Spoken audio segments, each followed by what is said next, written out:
Hi, Lee Phillips here. I want to talk to you for a minute about how to transfer an LLC or a corporation on death. Usually the object is to get that transfer smooth so that we don't disrupt the business activities when the owner dies. And the fact of the matter is, the vast majority of companies fail when the owner actually dies. So how do we make it smoother? You've basically got two ways. The ownership of an LLC or a corporation or a business requires a signature to transfer it. That means that it is a probatable asset. So unless you've done a lot of planning in the beginning, then that company's business is going to be caught in probate. And I observed, I didn't handle it, but I observed a doctor who died, and his practice was good practice, and it went into probate, and nobody really wanted to take over the practice until it was out of probate. And a year and a half later, all of the clients had gone bye-bye, and the family tried to sell the practice, and it really wasn't worth much. So this is a big deal, guys. You've basically got two ways around the probate problem and to make a smooth transfer at death of the owner. One is to use a living revocable trust. The living revocable trust is going to avoid probate, and there are lots of YouTube videos that I have on the living trust and how it avoids probate and all of that stuff. So I'm not going to go into that right now.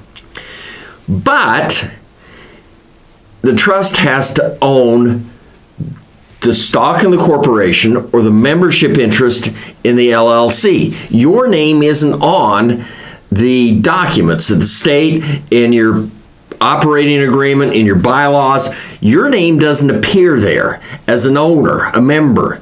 Your name isn't the owner. It could be the manager, but the trust is the owner. And I'm going to review for you. The trust has three parts to its name: name of trust, date of trust, and trustee. You're going to be the trustee, obviously, but you're not signing as an individual in that case. And the trust is technically the owner of the company. So when you die, the owner of the company didn't die.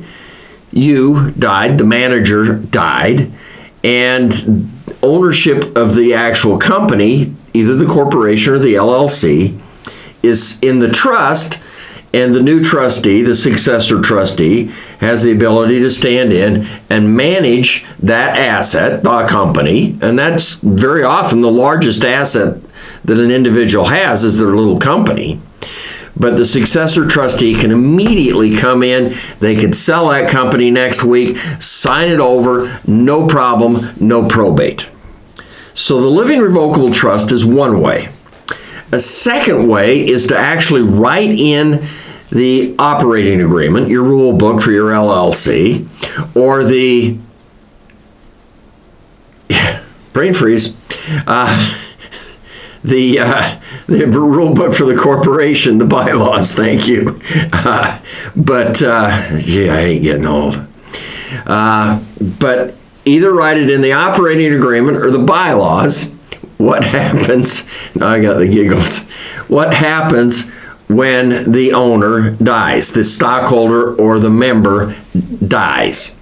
And you can write that all out in the document, in the operating agreement or the bylaws.